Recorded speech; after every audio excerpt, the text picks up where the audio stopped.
Summer of 1,984 inches. Pulaski County, Kentucky. Began like any other humid, sweet, with the smell of fresh grass, and humming with cicadas across the mist-coated hills. Along the dirt road curling past the cornfields, the white wooden house of the Mills family glowed in the early sun, windows thrown open for the breeze, laughter drifting from the kitchen.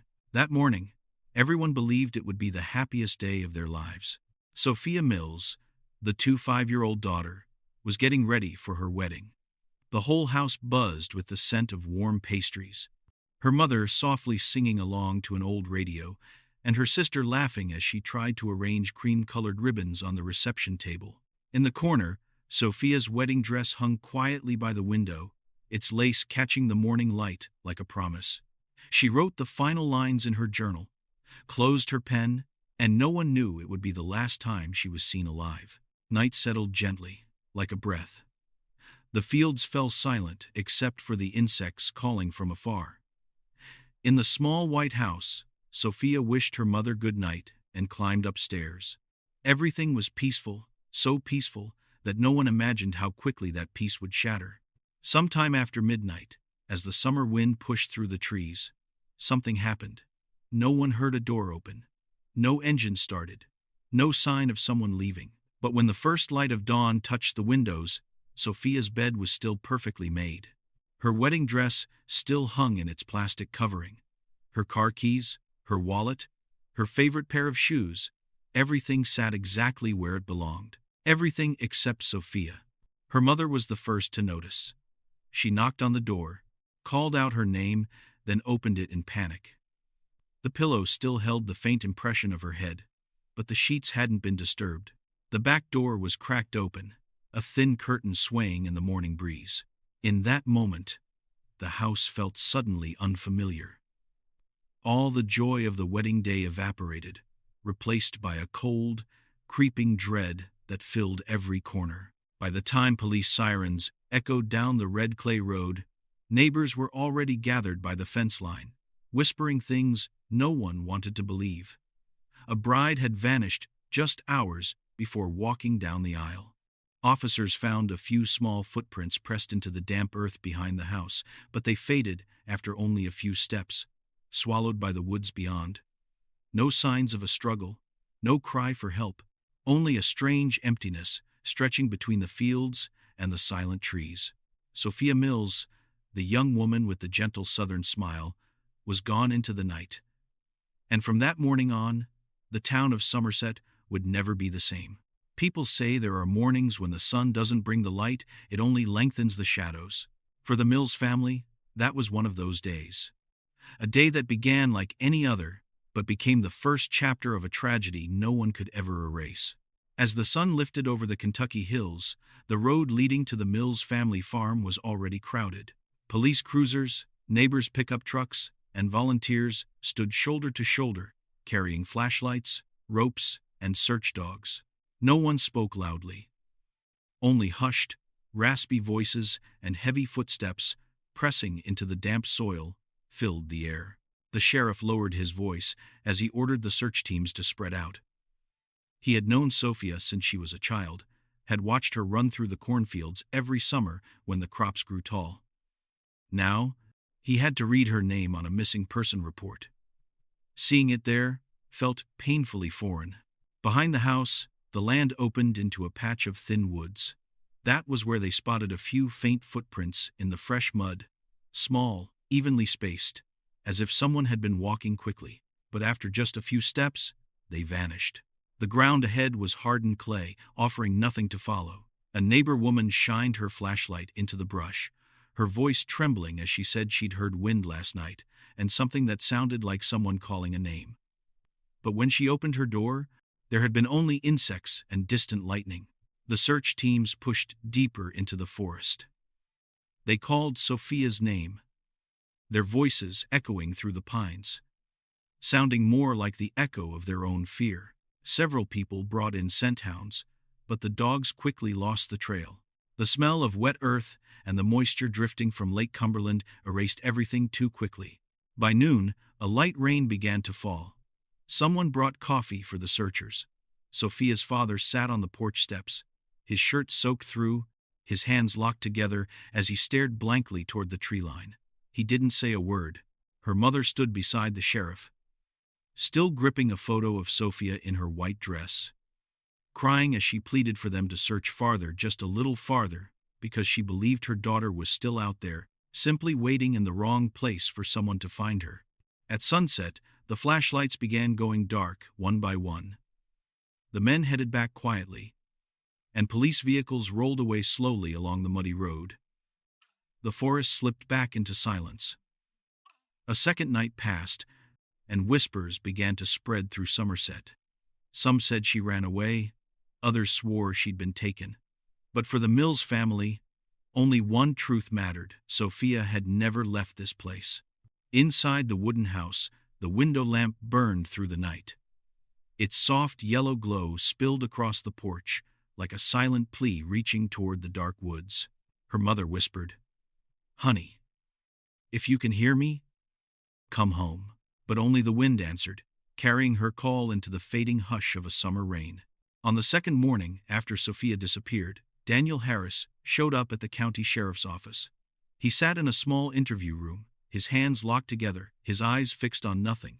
A cup of coffee sat on the table, untouched and growing cold. He told them that he and Sophia had argued that night.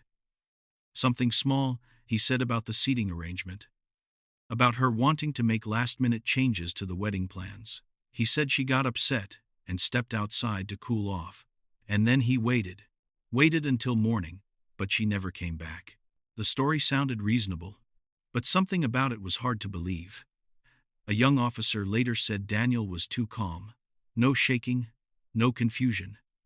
His voice steady and dry, as if he were reciting lines he had practiced.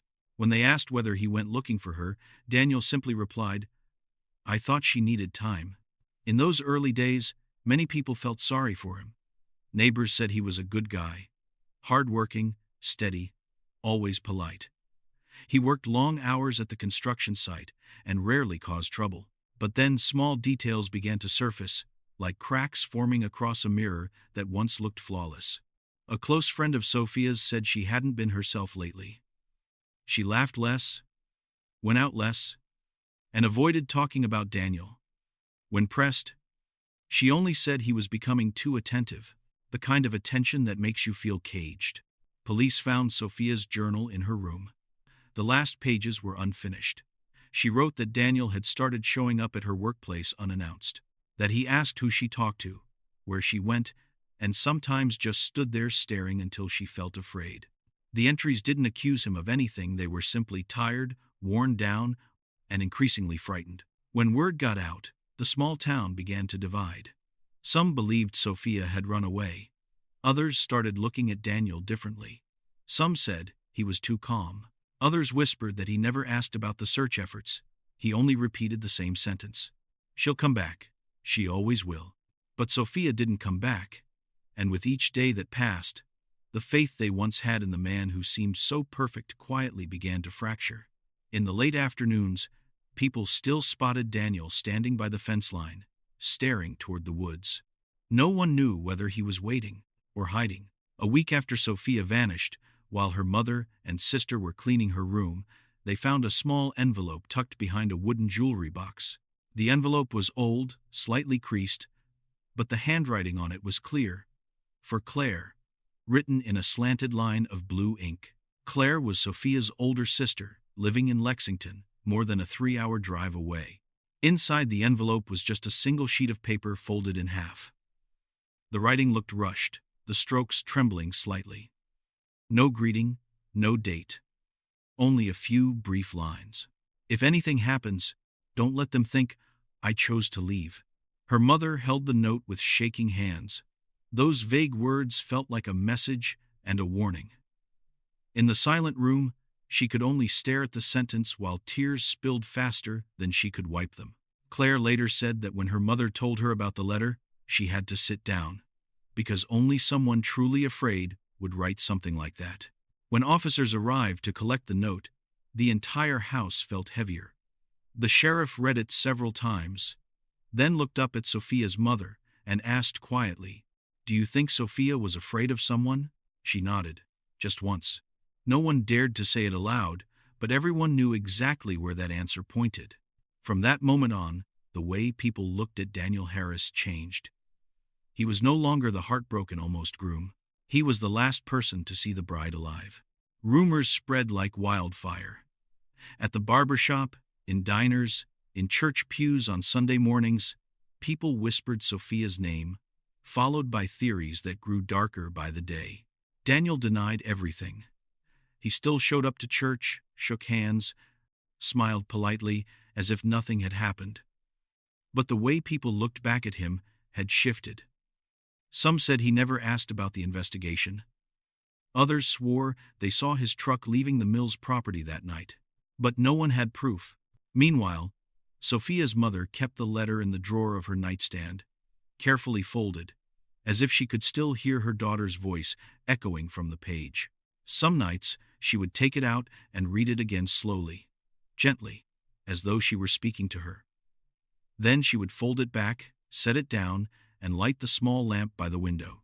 And from that night on, that lamp never went dark. In the days after Sophia disappeared, Somerset no longer felt like a quiet southern town. From the tiny corner grocery store to the roadside diner, every place carried the same hushed whispers. People spoke of Sophia the way someone speaks of an unfinished dream, their voices dropping whenever Daniel's name came up. Flyers were plastered everywhere along gas stations, the post office, and church doors, fading quickly in the rain. The young woman on the poster, with her gentle smile, bright brown eyes, and neatly tied hair, seemed to watch every passerby as if waiting for someone. Everyone in town knew her. She had taught Sunday school, and she always greeted folks with a warm smile at the market. And then, overnight, she was gone, vanished, as if she had never been there at all. The Mills family lived inside a silence that felt sacred. Sophia's father grew so quiet it seemed speaking physically hurt him. He spent hours sitting on the porch, staring at the woods where the search teams had once walked. Her mother no longer slept. She kept the bedroom exactly as Sophia left it. The wedding dress still sealed in its plastic cover, the small mirror she used every morning untouched. Each night, she lit the lamp by the window, believing its soft glow would guide her daughter home. The police were helpless. No body, no evidence, no crime, just unanswered questions floating in the air. Over time, the investigation was pushed aside by newer cases. Sophia's file grew thinner, then was tucked into a drawer in the evidence room, just another name on a long list of the missing. Time moved on. Summer slipped away. Leaves turned gold along the road leading to Lake Cumberland. People still gathered every morning, still talked about the weather. But whenever someone mentioned Sophia, the air in the room stalled for a heartbeat. She became a quiet, haunting, something the town couldn't forget, yet couldn't bear to confront. By late fall, the Mills home was covered in a soft layer of dust. The flyers on the windows were torn, their ink washed out. Every morning, Sophia's mother opened the door, brewed 2 cups of tea, and set one across the table in the spot her daughter used to sit. Some days, she even smiled softly, as if she had just heard familiar footsteps on the porch, only to look up and find nothing but the wind rattling the frame. As for Daniel, he left town a few months later. Some said he couldn't bear the memories. Others said he was running. No one knew for sure. Somerset slowly fell back into its old rhythm. But for those who once heard that voice echoing through the woods on that summer night, every passing breeze still carried the memory of a girl swallowed by time, along with the questions that would never find answers. 20 years passed. Somerset had changed. A new generation had grown up, and many no longer remembered who Sophia Mills was. Her family's farm now belonged to someone else, the steps overrun with weeds, and only the hill behind the house still carried that strange chill whenever the wind swept through. Yet, on rainy afternoons, in roadside cafes, the old story was still whispered, soft as a breath. People said that whenever a storm rolled in, a faint light flickered in the upstairs window of the abandoned house. They claimed it was Sophia, still finding her way home. To the younger folks, it was just a ghost tale. but to those who had known her, it was a wound that never healed. Then, one morning in 2004, a man revived every rumor. Frank Daly, a retired deputy sheriff, appeared on a local radio show. He said he had never forgotten the case, and in his slow, regret-tinged voice, he revealed something that had never appeared in the official files. He claimed that during the first week of the search, he had found Sophia's wedding shoes. They were half buried in the mud near a fallen log, less than half a mile from the Mills property. The whole town seemed to hold its breath. For years, police had insisted that no personal items were found outside the house. So, were the shoes real? And if they were, why had the evidence vanished? Daly said he had tagged them, logged them, and turned them in to his superior. But when he later checked the records, everything was gone. His story spread faster than the summer winds. The local paper ran it on the front page under a bold headline: "The Forgotten Shoes." People began to connect the dots from years past. The former sheriff had been a close friend of Daniel's father. A relative of Daniel worked in the records office, and someone quietly murmured that maybe the case had never been fully investigated at all. In the days that followed, Somerset buzzed just as it had 20 years earlier. Some people left flowers by the fence of the old house. Others lit candles in the church. They didn't know what the truth was, but everyone felt something was wrong, like a puzzle piece deliberately hidden away. And eventually, the whispers faded again. But those missing shoes lived on in the town's collective memory, proof, in their minds, that Sophia had never truly left. It was just that the earth wasn't ready to reveal where she rested. 35 years later, in the winter of 2019, Somerset was hit by the worst storm it had seen in decades.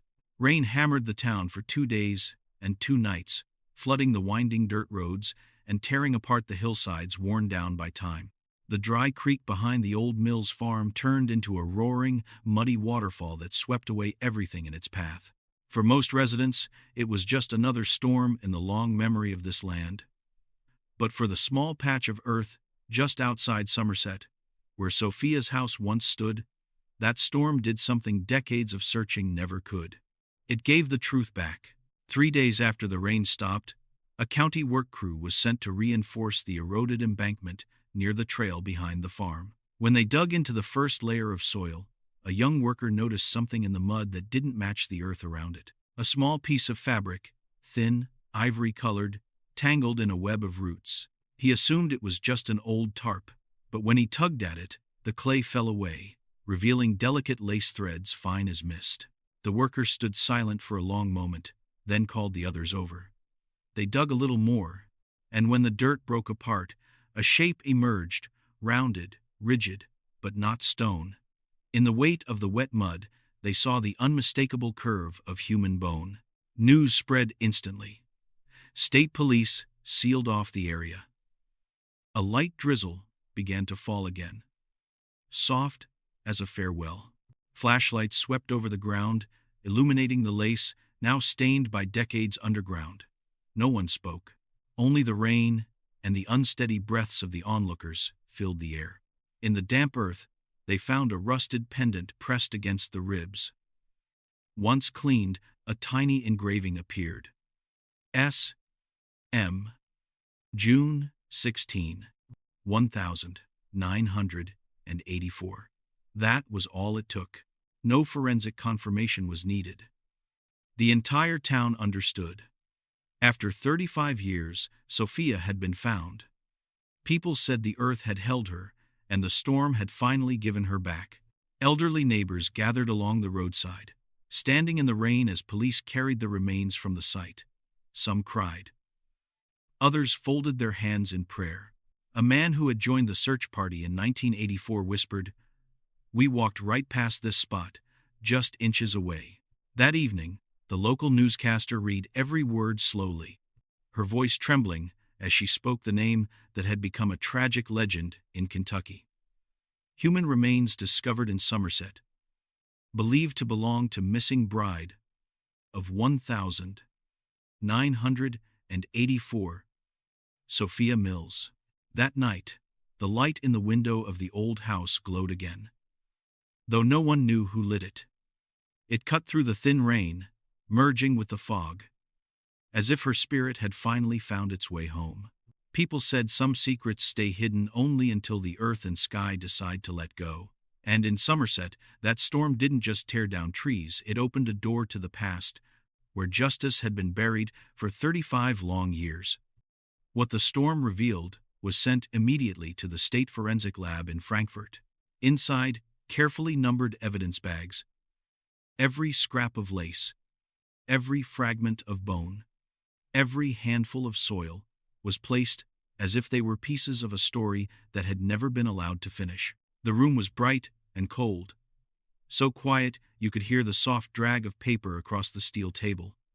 And in that clinical silence, they began tracing the final footprints of Sophia Mills. The forensic specialists worked for hours, not just with skill, but with reverence. They understood that behind the data and measurements was a woman who once smiled, who once had a wedding day waiting for her. As they cleaned the lace scraps, a faded ivory shade emerged, fragile yet still holding the shape of a wedding dress. The threads clung together, as though they weren't ready to let go of the body they once embraced.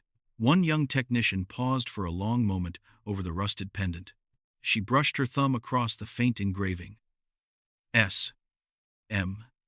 The 16th of June, 1984, and whispered softly, as if afraid of disturbing someone, "She's coming home." When the final report came back, all uncertainty dissolved. The DNA matched the samples stored from Sophia's parents, and the remains showed evidence of trauma at the back of the skull. A sharp, deep fracture caused by a heavy, solid object. The anthropologists concluded the truth that Somerset had never been ready to face. She had never left. She had been struck, then buried in the woods behind her home, only a few hundred steps from the place where her wedding tables once stood waiting. The news rippled across Somerset.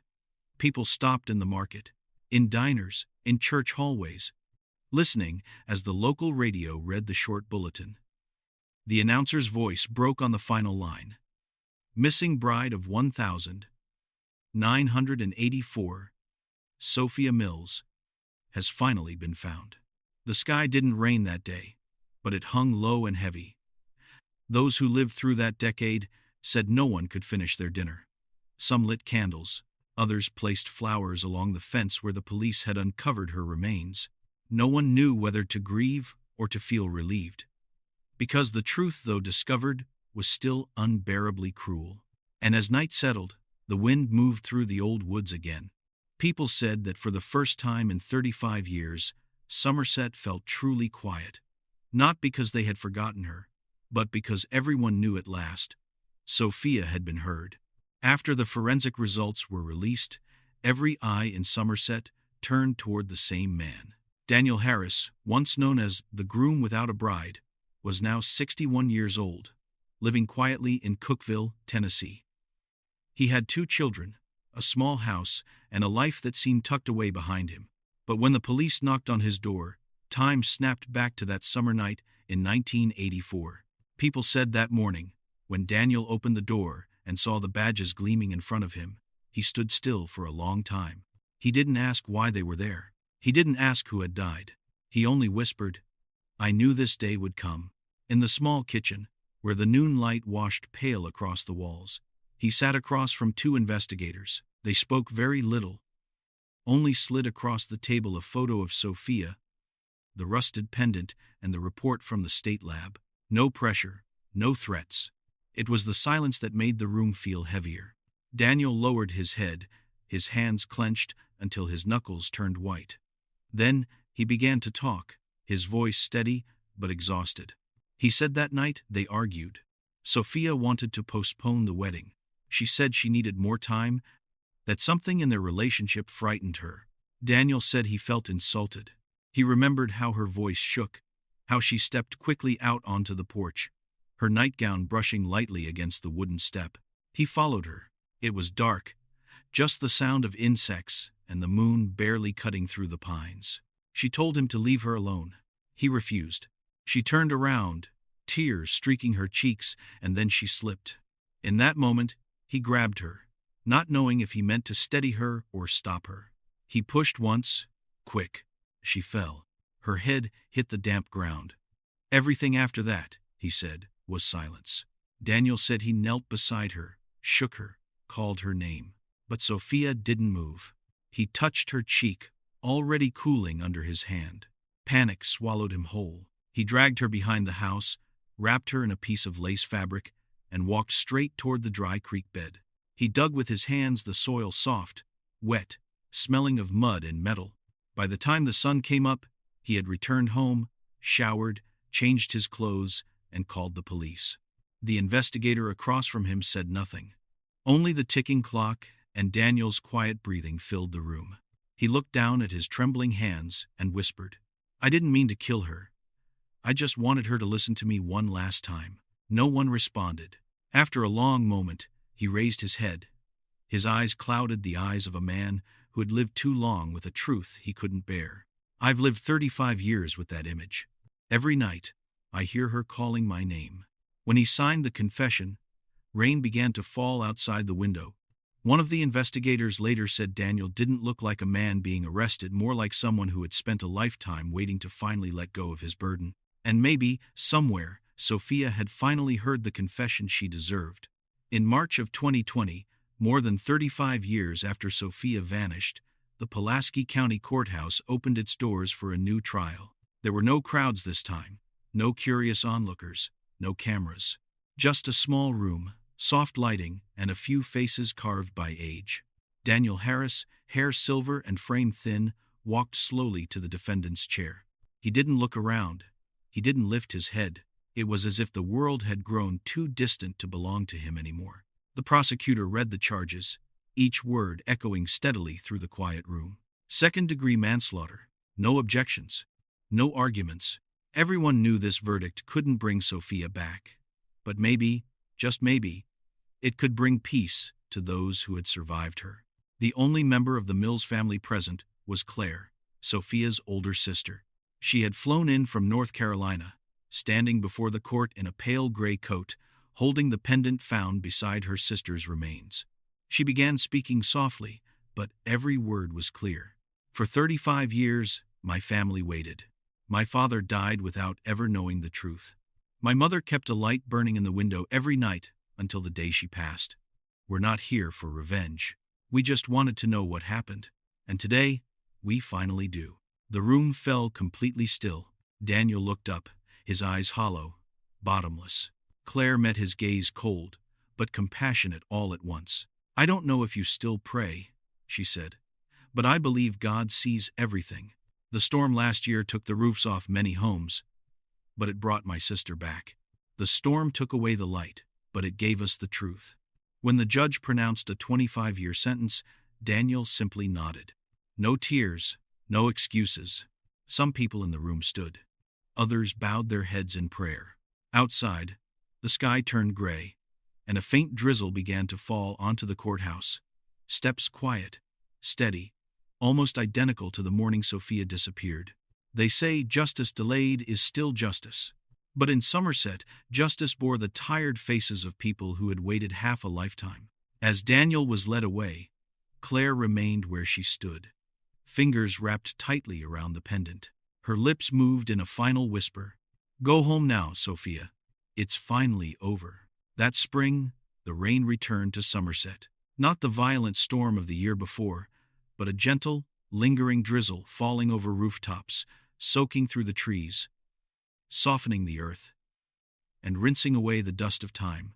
On the land where the Mills family farm once stood, there is nothing now but a stretch of green grass, a broken fence line, and a simple white cross leaning slightly beside the red dirt road. No name, only a single inscription. The 16th of June, 1984. People in Somerset still stop there from time to time. Some leave daisies, some leave a scrap of white lace or a small note with a prayer written on it. No one speaks about it, but everyone understands this is not only the place where Sophia rests, but where 35 years of silence, doubt, and unnamed grief were laid to rest with her. Her story is no longer a case. It has become a memory. A quiet reminder that sometimes justice does not come from people, but from something greater, from the earth, from the rain, from time itself. The storm that year didn't just tear through the woods. It pulled the truth to the surface, as if nature had stepped in to finish what humans could not. In the police records, the Sophia Mills case closes with one final note: resolved, 2019. But in Somerset, it never truly closed. Because for those who once knew her, Sophia is still there in the rain, in the glow of the church lights, in the memory of a town that once held its breath for a bride who never made it to the altar. A young journalist wrote in his final article that perhaps what moves people most is not the tragedy itself, but how human beings find their way back to one another after the tragedy. The mother is gone. The sister has grown old. The man who caused it all is spending the last years of his life behind bars. But Sophia, in some quiet way, came home. And in Kentucky, whenever the soft spring rain begins tapping on the old rooftops, people still say it is the moment the sky remembers the forgotten bride. Not to remind them of sin, but to remind them that the truth, no matter how deeply buried, will someday find its way to the light.